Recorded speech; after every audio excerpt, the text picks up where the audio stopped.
हर हर महादेव साथियों, मैं निखिल जादौन। आज इस वीडियो में बात करेंगे कि फलित ज्योतिष अगर एक विज्ञान है तो यह वेदों में क्यों नहीं दिया हुआ है।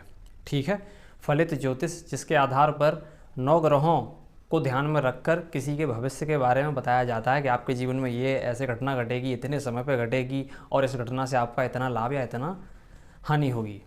तो इस घटना को बताने वाला जो ज्योतिष विज्ञान है वह अगर वास्तव में एक विज्ञान है तो वह वेदों में क्यों नहीं दिया हुआ है, आज इस पर चर्चा करते हैं। ठीक है, तो बात आपको तभी समझ आएगी जब आप वीडियो पूरा देखेंगे। तो अब आप देख लीजिए कि आपको पूरा देखना है या बीच से छोड़ के भागना है, ये आप अभी तय कर लीजिए जिससे कि आपका कीमती समय बच जाए। ठीक है, सबसे पहले हम आज से 200-250 साल पीछे चलते हैं, जब हमारे देश में अंग्रेज आए थे और मुग़ल साम्राज्य का अंत हो चुका था। ठीक है, अंग्रेज़ों ने ही किया था अंत भी, अगर आपने इतिहास पढ़ा हो तो अंग्रेज़ के आगे अपनी मनमानी करते थे और साजिशें करते थे जो कि उनके खून में ही था, अंग्रेजी राज में। और उसी समय एक विदेशी विद्वान हुए, मैक्स मूलर। विदेशी विद्वान तो बहुत थे उस ज़माने में, क्योंकि पूरी दुनिया में सनातन धर्म अपने विज्ञान के लिए प्रसिद्ध था। ठीक है, सनातन धर्म में, वेदों में जो विज्ञान है उसके लिए हम पूरी दुनिया में प्रसिद्ध थे। तो विदेशी यहाँ पे आते थे क्योंकि यहाँ पे विश्वविद्यालय थे, सोना चांदी था, सब कुछ था यहाँ। मतलब जो एक चीज़ एक स्वर्ग में जो होती है, स्वर्ग लोक में जो चीज़ होती है वो सब भारत में थी। ठीक है, तो उनमें से जो मैक्स मूलर जी थे वो अपने आप को ईसाई मानते थे और उनका ऐसा मानना था कि पूरी दुनिया को ईसाई बनाया जाए। पूरी दुनिया को तो वो ईसाई बनाते जा रहे थे, लेकिन जो समस्या भारत में आ रही थी वो आ रही थी सनातन धर्मियों की, सनातन धर्म के लिए कट्टरपंथिता, अर्थात उनका जो रुझान है, उनकी जो सहूलियत है वो सनातन धर्म में बहुत ज़्यादा है। क्योंकि सनातन धर्म वैज्ञानिक है, तो जहाँ विज्ञान है वहाँ खुशी भी होगी, रोजगार होंगे, अच्छी जीवन शैली होगी, तकनीक होगी, अच्छी चिकित्सा होगी, अच्छी शिक्षा होगी। ठीक है ना, तो ऐसा तो सनातन धर्म में ही था। तो यहाँ के लोग तो सनातन धर्म से हटने वाले थे नहीं। तो मैक्स मूलर जो कि संस्कृत का बहुत अच्छा विद्वान था, उसने सोचा कि क्यों ना इनके जो ग्रंथ हैं इनमें मिलावट की जाए, उनको ध्वस्त किया जाए ग्रंथों को, तब ये भारतवासी जो है हमारी बात मानेंगे। ठीक है, तो उसने यहाँ पे आके अपनी टीम लाया और फिर यहाँ के जो विद्वान थे, जिन्हें उस समय ब्राह्मण कहते थे, ब्राह्मण का अर्थ एक प्रकार से वैज्ञानिक होता है अगर वेदों के हिसाब से देखा जाए तो, जो कि ठीक है, वो जाति वाले ब्राह्मण की हम बात नहीं कर रहे हैं। ठीक है, तो ज़्यादा फूलने की ज़रूरत नहीं है।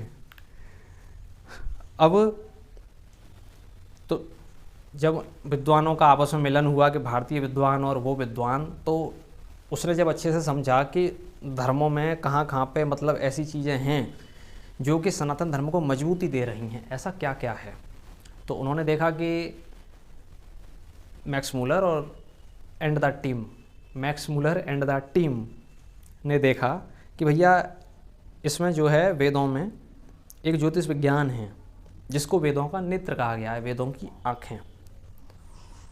अगर ये इसमें है तो ये एक बहुत बड़ी चीज़ है जो कुछ भी बता देती है।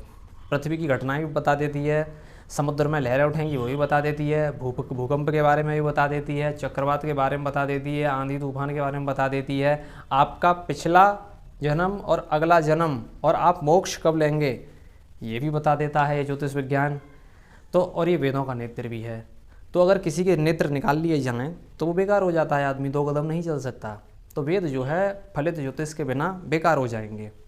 वो इस बात को समझ गया। जब हम और आप इस बात को समझ पा रहे हैं तो वो तो विद्वान था, वो नहीं समझा होगा, तो उसका निशाना इस फलित ज्योतिष की ओर गया।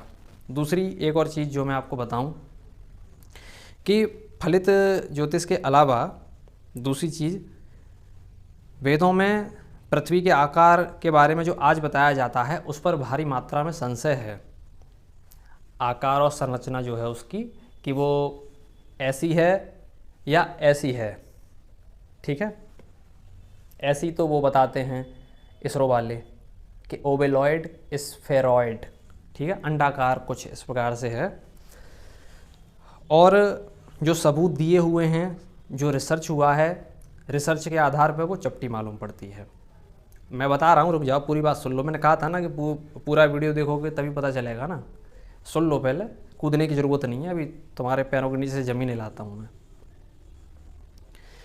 क्या है कि जो गोल आप जो मानते हैं किताबों में, उस गोल पृथ्वी का एक भी सबूत नासा, इसरो या किसी भी एजेंसी के पास नहीं है। देख लेना चेक करके, एक भी सबूत नहीं है कि पृथ्वी गोल है गेंद की तरह और चारों तरफ घूम रही है, इसका एक भी सबूत नहीं है। बस इसलिए मैं स्वयं ऐसा मानता हूँ कि धरती चपटी है। अब भैया अगर घूम रही होती तो एक सबूत तो होना चाहिए ना, तुम दे दो एक सबूत, तुम जो इस वीडियो को देख रहे हो, कि तुम भी जो है चमचों की तरह गुलामी करोगे नासा की, नासा ने बस अंडा दे दिया, तुमने खा लिया अंडा। ठीक है, तो नासा की अंडागिरी बंद करो। अब चपटी धरती का क्या सबूत है कि एक एक्सपेरिमेंट हुआ था यूरोप में, संभवतः किसी देश में, कि वो जो है बर्फ़ में क्या हुआ था कि उन्होंने एक लेज़र लाइट एक जगह पर खड़े होकर ज़मीन से कुछ उठा के और कई किलोमीटर तक डाली, लगभग 100-150 किलोमीटर।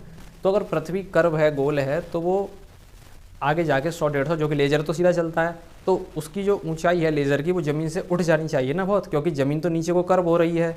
लेकिन हम क्या देखते हैं कि जो कर्वेचर ड्रॉप होता है नासा के फॉर्मूले के हिसाब से, जो उसने बताया है, उस फॉर्मूले के हिसाब से जितना अंतर आना चाहिए था वो अंतर आया ही नहीं। बस अंतर उतना ही रहा जितना वहाँ पे था जहाँ से उन्होंने शुरुआत की थी लेज़र की, वही अंतर एंड पे भी रहा, लेज़र और ज़मीन के तल के बीच में। और ऐसा तभी हो सकता है कि जब धरती चपटी हो।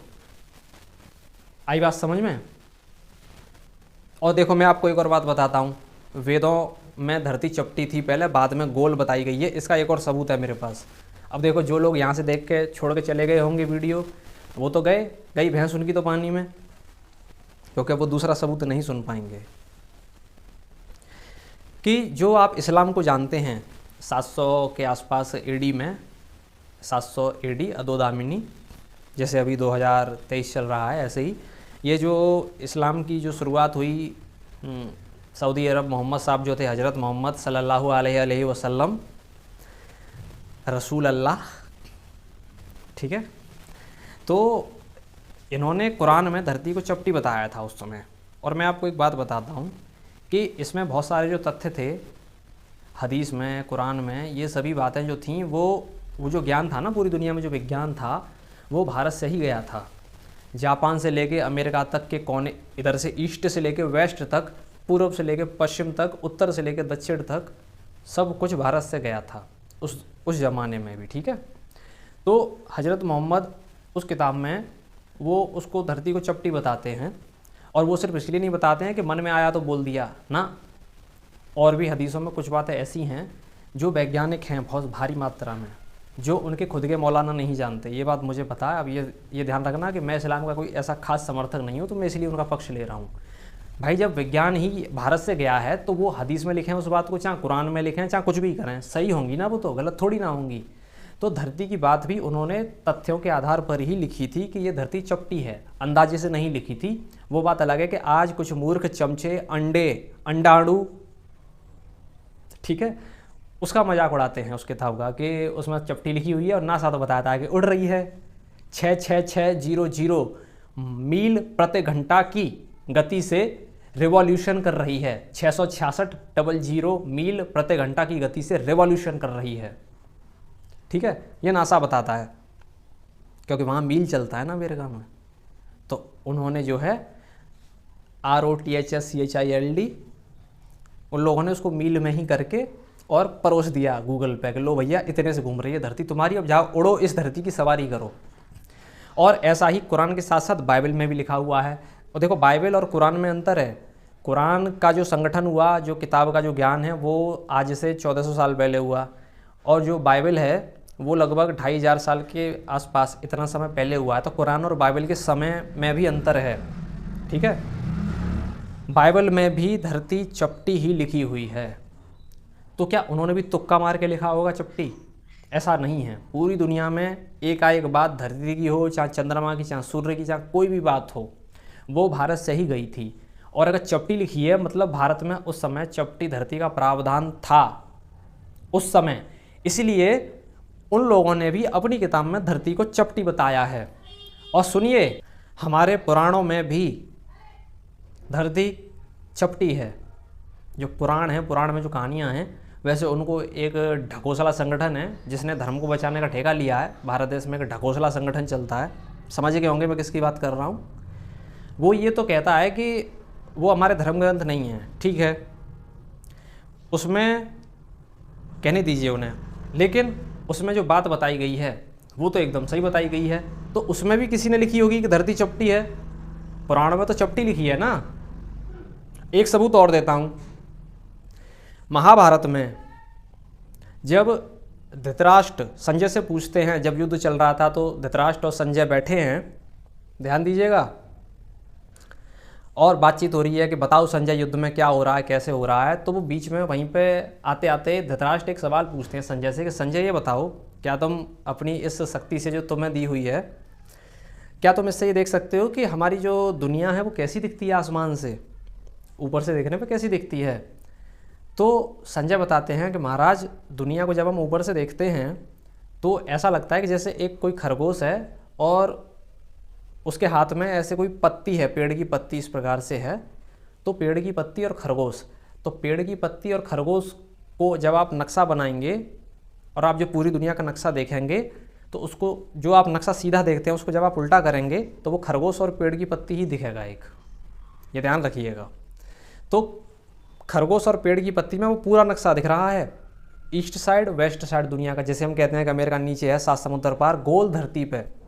लेकिन उन्होंने ऐसा नहीं कहा है, उन्होंने अगर वो धरती गोल होती तो वो कहते कि महाराज आधी दुनिया ऐसी दिखती है, फिर आधी को पलट के देखेंगे तो ऐसी दिखती है। लेकिन जब धरती गोल होगी तभी तो वो ऐसा बयान देंगे कि आधी ऐसी दिखती है और आधी पलट के देखेंगे दुनिया को तो वो ऐसी दिखती है। लेकिन वो एक बार में संजय ये कह रहे हैं, एक ही बार में एक लाइन में, कि महाराज खरगोश के साथ ऐसे पत्ती है, यानी कि वो पूरी दुनिया को ऐसे देख रहे हैं सामने से, तो पूरी दुनिया उनको ऐसे दिख रही है। और ऐसा तभी हो सकता है जब धरती चपटी हो। आई बात समझ में तुमको? कुछ समझ में आया? एक सबूत और देता हूँ, चलो कोई बात नहीं, कोई बात नहीं, एक सबूत और देता हूँ। अंटार्कटिका आइस वॉल ट्रीटी, ये ट्रीटी क्यों की गई थी, क्या वजह है, इसके पीछे किसी को कुछ नहीं पता। बस ये ट्रीटी की गई है कि आप एक इतना लिमिटेड एरिया से आगे नहीं जा सकते। वजह मैं बता देता हूँ क्यों नहीं जा सकते। तुम लोग तो दिमाग मारोगे तो दिमाग फट जाएगा तुम्हारा। वो इसलिए नहीं जा सकते कि जो ट्रीटी में जो वो दिया हुआ है बैरियर के, इतने से आगे नहीं जा सकते। उससे आगे जाने पे एक नई दुनिया शुरू होगी और आपको पता चल जाएगा कि धरती तो चपटी है, सरप्राइज, इस प्रकार से। तो वो ट्रीटी की गई है और कोई वजह नहीं है ट्रीटी करने के पीछे। वहाँ तुम्हें कोई भूत खा जाएगा पकड़ के जो तुम नहीं जाने दोगे, ठीक है ना। तो जैसे वेदों में एक तो फलित ज्योतिष आया जो है नहीं आज, और एक आया धरती के आकार का कॉन्सेप्ट, वेदों में गोल दी हुई है, उड़ती हुई। तो ये दो वो विषय हैं जो हमको पता है कि वेदों में गलत दिए हुए हैं। ये तो है ही नहीं, ये तो उड़ा के रख दिया उन्होंने। अब वैसे ये अंक गणित बचा है, कैलकुलेशन करते रहो, हिसाब लगाते रहो, फलित नहीं है, वेदों में गायब है पूरा। चपटी धरती का कॉन्सेप्ट वेदों से पूरी तरह गायब है। गोल दी हुई है कि उड़ रही है, धुआंधाड़ भागे चली जा रही है, पेट्रोल डीजल डाल के फुल स्पीड में पृथ्वी भागी चली जा रही है। तो दो चीज़ें जो सबसे भारी गलतियां वेदों में हैं वो ये हैं। और तीसरी, चौथी, पाँचवीं, छठी, सातवीं, आठवीं, नौवीं, 10वीं कितनी गलती होंगी वो हमें नहीं पता, ना आपको भी नहीं पता। आई बात समझ में? लेकिन एक ढकोसला संस्था है इस देश में जो ये मानती है कि वेदों में आज तक कोई मिलावट नहीं हुई, कोई मिलावट नहीं। एक ढकोसला संस्था है, वो हम उसको ढकोसला कहते हैं, ठीक है, क्योंकि वहाँ उससे जुड़े हुए जो लोग हैं वो ढकोसला बहुत मारते हैं। उससे जुड़े हुए लोगों को एक खास संप्रदाय से बहुत समस्या है, जो इस देश में 35 करोड़ हैं। वो 35 करोड़ लोगों से बहुत समस्या है, और वही 35 करोड़ अगर पूरी दुनिया में देखे जाएं तो 200 करोड़ हैं। तो उन 200 करोड़ लोगों से कुछ खास व्यक्तिगत उनकी पुरानी पिछले जन्म की दुश्मनी है उस ढकोसला संस्था वालों की। तो वो ढकोसला संस्था वाले मानते हैं कि इसमें किसी की इतनी औकात नहीं है कि वेदों में मिलावट कर सके। वेद इतने ताकतवर हैं, अपने आप में सक्षम हैं कि उनमें कोई मिलावट नहीं कर सकता।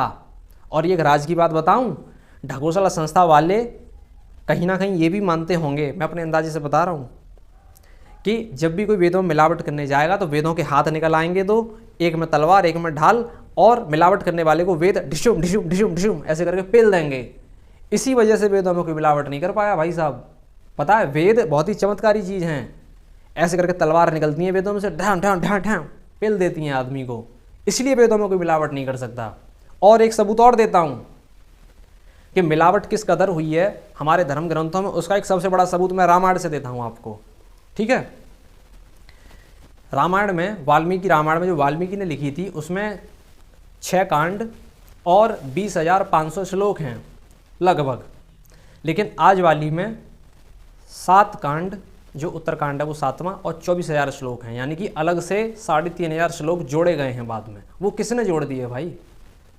वाल्मीकि रामायण में अलग से 3,500 श्लोक और जोड़े गए हैं बाद में। वो कौन जोड़ गया? उत्तरकांड में उसमें वो जात पात, छुआछूत, भेदभाव दिखाया गया है ना, जो भगवान राम के चरित्र पर भारी मात्रा में सवाल उठाया गया है, वो उत्तरकांड में ही उठाया गया है। ठीक है, कि इनको गंदा किया जाए। बाकी वो उत्तरकांड उसका हिस्सा है ही नहीं, 6 ही कांड हैं वास्तव में। अगर आप उत्तरकांड का अध्ययन घर पर करते हैं या आपके घर पर कोई भी करता है तो उसका आपको पाप लगेगा, और कर्मफल सिद्धांत के अनुसार आपको उसका दर्दनाक दंड जरूर मिलेगा अगर आप उत्तरकांड का पाठ भी करते हैं तो। ध्यान रखिएगा, महापुरुषों पर उंगली उठाने वाली किसी भी वस्तु का आप अध्ययन करते हैं तो वह एक खतरनाक पाप होता है। और उत्तरकांड ऐसा ही कांड है रामायण का जो साजिश के तहत महापुरुषों को बदनाम करने के लिए, हमारे राम और कृष्ण जैसे महान लोगों को बदनाम करने के लिए जोड़ा गया है। कृष्ण की बात करें तो वो पुराणों में जो है कि वो नाच रहे हैं, गोपियाँ आ रही हैं, पुराणों में तो ये भी लिखा है कि उसमें काम क्रीड़ा भी करते थे वो। काम क्रीड़ा का मतलब होता है सेक्स करना। कृष्ण, समझ में आई बात?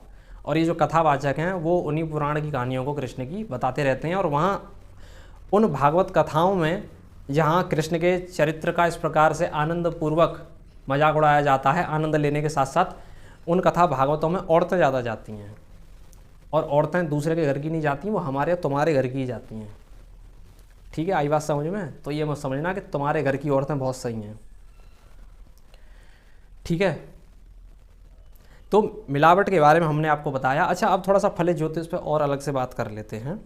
क्या है कि फलित ज्योतिष के बारे में हमारे और भी ग्रंथ हैं, हम ग्रंथ तो बहुत थे ना, बहुत वो ले गए, गायब कर दिए, जला दिए, मिलावट कर दी, मतलब उन्होंने हर वो काम किया, साम दाम दंड भेद, किसी को गायब कर दो, किसी में मिलावट कर दो, किसी को जलाई दो। ठीक है, इस प्रकार से तो बहुत सारे ग्रंथों में जगह जगह फलित ज्योतिष के बारे में बताया गया है कि फलित ज्योतिष वास्तव में एक विज्ञान है, क्योंकि वो ग्रंथ भी तो वेदों के आधार पर ही बने थे ना। अब उन्होंने वेदों में तो हटा के फेंक दिया, उड़ा के फेंक दिया फलित ज्योतिष को। कितने ग्रंथों में से हटाएंगे?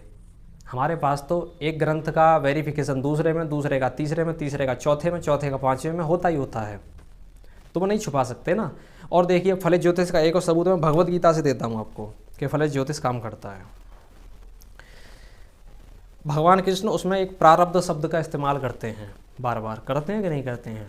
तो वो प्रारब्ध शब्द तभी हो सकता है जब फलित ज्योतिष हो। फलित ज्योतिष नाम की चीज़ अगर ब्रह्मांड में अस्तित्व में है तो ही प्रारब्ध शब्द अस्तित्व में हो सकता है। प्रारब्ध होता है कि पिछले जन्म के कर्मों के आधार पर अब जो दंड मिलने का जो एक लेखा जोखा, जो चार्ट तैयार हुआ है ना कि ये में होगा, दंड ही नहीं केवल जो अच्छे कर्म है उनका भी तो फल अच्छा मिलेगा, और बुरे का ये चार्ट तैयार हो गया। वो जो चार्ट है ना, वो जो चार्ट तैयार हुआ है आपके जन्म होते समय ही, जन्म जब हुआ कि इतने तारीख, इतना महीना, इतने साल, इतने बज गए, इतने मिनट और इस जिले में, तो उस पर जो चार्ट तैयार होता है वो चार्ट ही प्रारब्ध है, और वो चार्ट ही फलित ज्योतिष में उसको लग्न कुंडली के नाम से जाना जाता है, जिसमें 9 ग्रह बैठे होते हैं।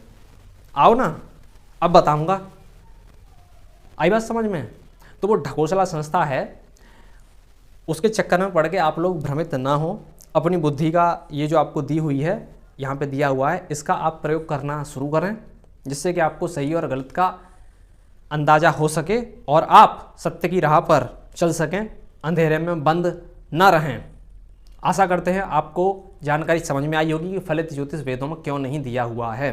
वेदों का नेत्र गायब कर दो, वेद खत्म, और वेद वास्तव में ख़त्म ही हैं, इसलिए क्योंकि आज वेदों के नाम पर क्या हो रहा है, ढकोसला संस्था क्या कर रही है वो आप जानते हैं।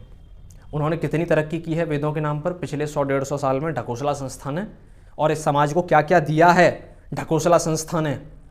वो जो संस्था है ना, उस संस्था ने क्या क्या दिया है, सिर्फ नफरत के अलावा, कि एक खास संप्रदाय के लोगों से, 35 करोड़ लोगों से नफरत के अलावा इस समाज में और कुछ दिया हो उसने दूसरी चीज़ उस संस्था ने, तो तुम मुझे बताना कमेंट करके कि उसने इस नफरत के अलावा कोई दूसरी चीज़ भी दी है इस समाज को। मैं भी तो देखूँ उसने क्या दिया है। ठीक है, बस कहानी ख़त्म, चलते हैं भैया, मिलेंगे अगले वीडियो में। हर हर महादेव।